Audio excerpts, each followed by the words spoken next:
Pinagkakakitaan ng mag-asawa sa Ilocos Norte ang mga salagubang na nahuhuli tuwing umuulan. May kakaibang ganda naman ang Balikasag Island sa Bohol na tiyak na babalik-balikan. Makibiyahing saksi kay Fe Marie Dumabok ng GMA Regional TV, Balitang Bisda. The adventure never stops sa Bohol. If you're feeling like a mermaid, sumisid sa underwater adventure na hatid ng Balikasag Island. Literal na a whole new world kasi ang ganda ng kanilang karagatan na hitik sa likas na yaman. Mula sa nagagandahang corals, mga isdang abot kamay mo lang, at iba pang yamang daga. Underwater garden pa nga kung ituring ito ng mga turista at diver na walang sawang sumisisi dito. Isang marine protected area ang Balikasag Island na tahanan ng maraming endangered animals. Kaya plano ng provincial government na bantayan ito at irihabang isla. Ako yun na i-address like hatagang awareness sa mga tawhana na ang rason ng ano ang mga turista is not because guwapo o guwapa ito kabalikasag, kundi ang kagwapa sa kinaiyahan. So, maunay atong protektahan. Tag-ulan season is salagubang season.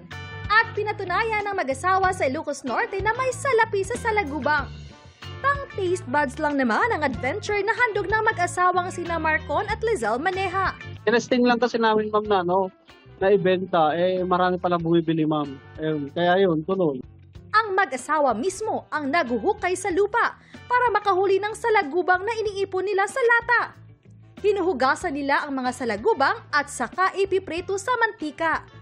Para mas maging malasa, nilalagyan nila ito ng bawang, seasoning, suka at asin. Kwento nila, patok daw ito sa kanilang mga customer. Konti lang kasi yung abal-abal ngayon, kaya mabilis maubos, ma'am. Ang laging bumibili niya mga yan, ma'am, yung mga galing sa ibang bansa, ma'am. Kaya naman, naibibenta nila ang mga salagubang for 800 pesos per kilo. Tara't makipiesta naman sa Mountain Province.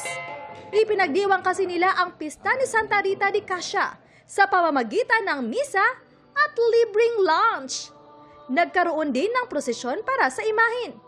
Ipinamalas naman ng ilang residente ang cultural dance ng Buntok at Ifugao Province. Para sa GMA Integrated News, ako si Fe Marie Dumabok ng GMA Regional TV Balitang Bisdak, ang inyong saksi.